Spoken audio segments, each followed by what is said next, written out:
JDU બીટીપીના ધારાસભ્ય રહી ચૂક્યા છે વસાવા 11 માર્ચે મહેશ વસાવા ભાજપમાં જોડાશે। રાહુલ ગાંધીની ન્યાય યાત્રા પહેલા કોંગ્રેસને વધુ એક ઝટકો, સૌરાષ્ટ્રના વધુ એક ધારાસભ્ય રાજીનામું આપશે। અને આ અંગે વધુ અપડેટ્સ અને જાણકારી આપવા માટે અમારા સંવાદદાતા હિતેન્દ્ર બારોટ ન્યૂઝ રૂમથી લાઈવ જોડાયા છે। હિતેન્દ્ર, જે પ્રમાણે રાજીનામાનો દોર ક્યાંક ને ક્યાંક અત્યારે યથાવત જોવા મળી રહ્યો છે, સાથે સાથે મહેશ વસાવા ક્યાંક ભાજપમાં જોડાવાના હોય, શું વધુ માહિતી આપને પ્રાપ્ત થઈ રહી છે? વિવેક, અત્યાર સુધી વાત કરું તો દેશની આઝાદી બાદ કોંગ્રેસની સૌથી વધુ કફોડી હાલત અત્યારે થઈ રહી છે।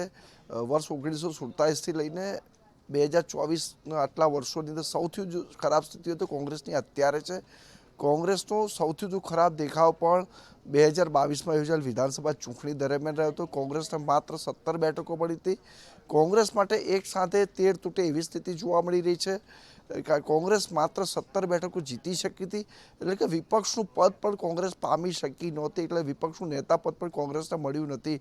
આજે ગુજરાત વિધાનસભામાં કોંગ્રેસ વર્ષોથી વિપક્ષનું નેતાનું પદ ભોગવતી રહી હતી, પરંતુ કોંગ્રેસને વિપક્ષના નેતા તરીકેનું કાર્યાલય પણ આ વખતે કોંગ્રેસને મળ્યું નથી, એટલે કે કોંગ્રેસને વિપક્ષ તરીકે 19 બેઠકો મળવી જોઈએ તો જ કોંગ્રેસને વિપક્ષનું પદ મળે। એટલે 10% મત હોય ધારાસભ્ય હોય ત્યારે જ એને વિપક્ષનું નેતા અને કાર્યાલય મળતું હોય છે, એ પણ એ પામી નથી શકે। કોંગ્રેસ પોતાના 17 ધારાસભ્યોને પણ સાચવી શકતી નથી। ગુજરાત કોંગ્રેસના પ્રમુખ તરીકે શક્તિસિંહ ગોહિલ બન્યા એ પછી એમને 4 સંભાળ્યા પછી કોંગ્રેસની આ સ્થિતિ છે।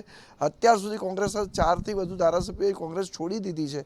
અર્જુન મોઢવાડિયા, કે જે પ્રદેશ કોંગ્રેસ પ્રમુખ અર્જુન મોઢવાડિયા રહ્યા, વિપક્ષના નેતા રહ્યા, એટલે કોંગ્રેસના ગુજરાતના સર્વોચ્ચ હોદ્દાઓ ભોગવી ચૂકેલ વ્યક્તિએ પણ કોંગ્રેસને અલવિદા કરી દીધી છે, કારણ કે એમને પણ કોંગ્રેસની ગાંધી વિચારધારા ફાવી નથી।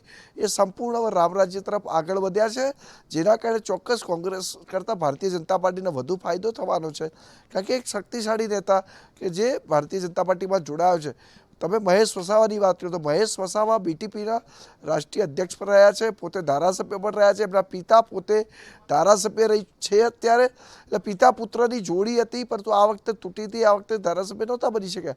ચોક્કસપણે મહેશ વસાવાના કારણે પણ ભરૂચ લોકસભા બેઠક ઉપર ભારતીય જનતા પાર્ટીને ફાયદો થવાનો છે।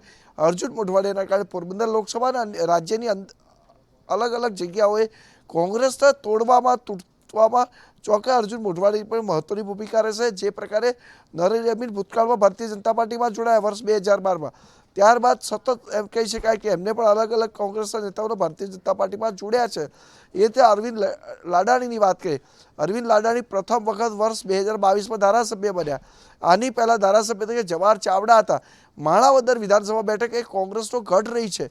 કેશુભાઈના સમયમાં ચોક્કસ ભારતીય જનતા પાર્ટી ત્યાં માણાવદર બેઠક જીતી હતી, ત્યારબાદ જવાહર ચાવડાએ આ બેઠક પર કબજો જમાવી દીધો હતો, પરંતુ જવાહર ચાવડાને પણ લાગ્યું કે કોંગ્રેસમાં ગુજરાતમાં કોંગ્રેસની ક્યારે સરકાર બનવાની નથી, એટલે કે મંત્રી બનવાનું સપનું અધૂરું રહી જશે, એટલા માટે એમને પણ કોંગ્રેસ છોડી અને ભારતીય જનતા પાર્ટીમાં જોડાયા।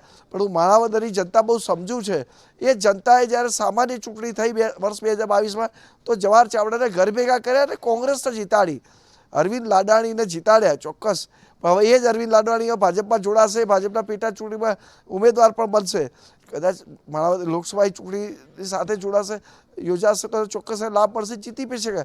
પણ જ્યાં સામાન્ય ચૂંટણી થાય તો એમને પણ ઘર ભેગા કરે તો નવાઈ નથી, એ પણ એટલી જ વાસ્તવિકતા છે।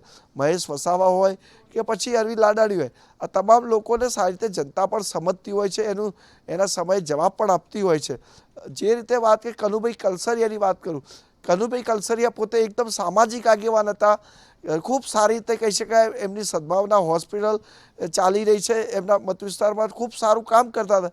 ભારતીય જનતા પાર્ટી એમની સામાજિક પ્રવૃત્તિઓથી પ્રભાવિત થઈને એમને ભારતીય જનતા પાર્ટીમાં જોડ્યા અને વર્ષ 1998માં કેશુભાઈ પટેલ અને પ્રવીણ તોગડાએ મહેનત કરી એમને ભાજપમાં જોડ્યા અને ટિકિટ પણ આપી, જેના પરિણામ તેઓ વર્ષ 1998, 2002 અને 2007 એમ 3 વખત ધારાસભ્ય બન્યા। ધારાસભ્ય બન્યા પછી આખી પરિસ્થિતિ બદલાઈ। કનુભાઈ કલસરિયા ખુદ ભારતીય જનતા પાર્ટીની સરકાર સામે જ મેદાનમાં ઉતર્યા. જે પ્રકારે મુખ્યપ્રધાન નરેન્દ્ર મોદીની વાત કરું, તત્કાલીન નરેન્દ્ર મોદી જ્યારે ગુજરાતમાં સીએમ હતા એ દરમિયાન નિરમા કંપનીનો ખાસ પ્રોજેક્ટ હતો, સિમેન્ટ બનાવવાનો પ્રોજેક્ટ ત્યાં મૂકવામાં આવ્યો હતો ભાવનગર જિલ્લામાં મહુવા તાલુકામાં. એને લઈને કનુ કલસરિયાએ વિરોધ પણ કર્યો. ગુજરાત ભાજપના નેતાઓ દ્વારા એને સમજાવવાનો પ્રયત્ન કર્યો. ખુદ નરેન્દ્ર મોદીએ પણ સમજાવવાનો પ્રયત્ન કર્યો કે તમે ઔદ્યોગિક વિકાસ ભાવનગર જિલ્લાનો થવા દો, તો એ માનતા નહોતા. ત્યારે પછી એ એક વર્લ્ડની એક અણુ મથક બનાવવાની પણ વાત હતી, ત્યારે પણ એમના દ્વારા વિરોધ કરાયો. યુપીએ સરકારના કારણે એ વખતે ન બની શક્યું. એટલે તત્કાલીન મુખ્યમંત્રી નરેન્દ્ર મોદી એમને ખૂબ સમજાયા, ત્યારે ન માને. વર્ષ 2014માં પણ ભાજપે લાવવાનો પ્રયત્ન કર્યો, ત્યારે ના. અને 2000 પછી જે પ્રકારે એમની પક્ષ વિરોધી પ્રવૃત્તિઓ રહી ભારતીય જનતા પાર્ટી વિરુદ્ધ, ત્યારે ભારતીય જનતા પાર્ટી એ પછી એમને મહત્ત્વ આપવાનું બંધ કરી દીધું. એમને ટિકિટ પણ ના આપી. પછી એ કોંગ્રેસમાં જોડાયા, આમ આદમી પાર્ટીમાં પણ જોડાયા. એમને કોંગ્રેસ અને આમ આદમી પાર્ટી સાથે પણ ગરોબો જાળવ્યો અને ચૂંટણી પણ લડ્યા, પણ જીતી ન શક્યા. હવે એ જ કનુભાઈ કલસરિયા ભારતીય જનતા પાર્ટીમાં આગામી સમયમાં જોડાવાના છે. અરવિંદ લાડાણી પણ જોડાશે, મહેશ વસાવા પણ જોડાશે. આનાથી ભાજપની શક્તિ તો વધવાની છે, પણ કનુભાઈ કલસરિયા માટે થૂંકેલું ચાટવા જેવી સ્થિતિ ઊભી થવાની છે. કારણ કે જે પ્રકારે એમને નરેન્દ્ર મોદી અને ભારતીય જનતા પાર્ટીના શાસન વિરુદ્ધ બોલ્યા હતા, એ સમયે ખૂબ કહી શકાય કે કમનસીબ ઘટના હતી. આજે એ ઔદ્યોગિકરણ, ઉદ્યોગપતિઓની સરકાર, હવે એમને ફરીવાર નરેન્દ્ર મોદી અને અમિત શાહના ગાણા ગાવા પડશે. ની બાબત અત્યારે એ છે, તમે જુઓ ગઈકાલે અર્જુન મોઢવાડિયા હોય કે પછી અમરીશ ડેર હોય, એમને કેસરીયો ખેસ ધારણ કર્યો અને ભારતીય જનતા પાર્ટીમાં CR પાટીલની અધ્યક્ષતામાં વિધિવત આ બંને નેતાઓ જોડાઈ ગયા. એમની સાથે એમના સમર્થકો પણ જોડાયા. પરંતુ સૌથી મહત્વનું કારણ મારે એ જાણવું છે, કોંગ્રેસમાં જે પ્રમાણે રાજીનામાનો દોર યથાવત જોવા મળી રહ્યો છે, એક સાથે 13 તૂટે તેવી પરિસ્થિતિનું નિર્માણ થઈ રહ્યું છે. કોંગ્રેસની જે પ્રમાણે ખામીઓ શું શું રહી ગઈ, આ રાજીનામાનો દોર કેમ યથાવત છે, રાજીનામા લોકો કેમ આપી રહ્યા છે, સૌથી મહત્વના કારણો આપ શું જોઈ રહ્યા છો? આમથી આમ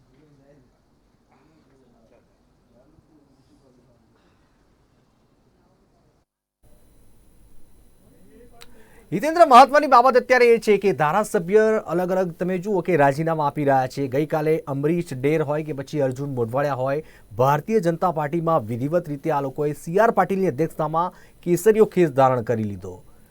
કોંગ્રેસમાંથી જે પ્રમાણે રાજીનામા પડી રહ્યા છે, રાજીનામાના સૌથી મહત્વના કારણો આપ શું જોઈ રહ્યા છો? સંભળાતું નથી એમ કહું છું.